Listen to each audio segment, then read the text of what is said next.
اخلاق انسان کے اندر سے باہر آتا ہے، بناوٹی نہیں ہوتا۔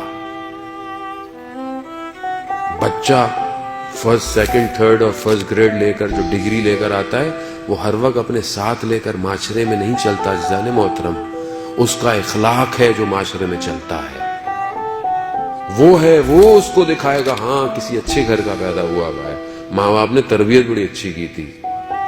مگر آپ کو پتا ہے میں کتنا پڑھتا ہوں حوضے میں؟ کسی کو نہیں پتا۔ وہ تو مولانا صاحب بولتے کیا ہے، مولانا صاحب کا کردار کیسا ہے، کسی کو کیا پتا کتنی کتابیں مولانا پڑھ کر آئے تھے، کسی کو نہیں پتا۔ میں بولوں میں نے فلانی پڑھی کتابوں کو، تو آپ کو نام بھی نہیں پتا ہوں گے۔ بولے مولانا صاحب کچھ بھی پڑھو، ہمیں اس سے کیا ہے، اگر آپ ہمارے مسائل حل کر رہے ہیں تو ہمارے لیے ٹھیک ہے، ورنہ آپ پڑھتے رہیے حوضے میں، اور پڑھے رہیے حوضے میں۔ لوگ پڑھے ہوئے ہیں اصل میں حوضے کے اندر، ہل نہیں رہے ہیں۔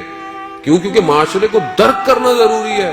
وہ رسول جو غار حرا سے اتر کر اس کفار قریش اور اس جاہل معاشرے کے اندر اپنے آپ کو منوانے والا اور اس کے ماننے والے، اگر درس اور دین سیکھنے والے اپنے اپنے زندگیوں کے خولوں میں رہیں اور معاشرے میں نہ اترے تو معاشرہ کیسے صحیح ہوگا؟ معاشرہ کبھی صحیح نہیں ہوگا۔ آپ کو معاشرے کی مشکلات کو درک کرنا ضروری ہے، معاشرے میں رہنا ضروری ہے۔ جس نے درد کو محسوس نہ کیا ہو معاشرے کے، وہ کیسے دردوں کو بیان کرے گا؟ جس نے خود کبھی تکلیف نہ جھیلی ہو۔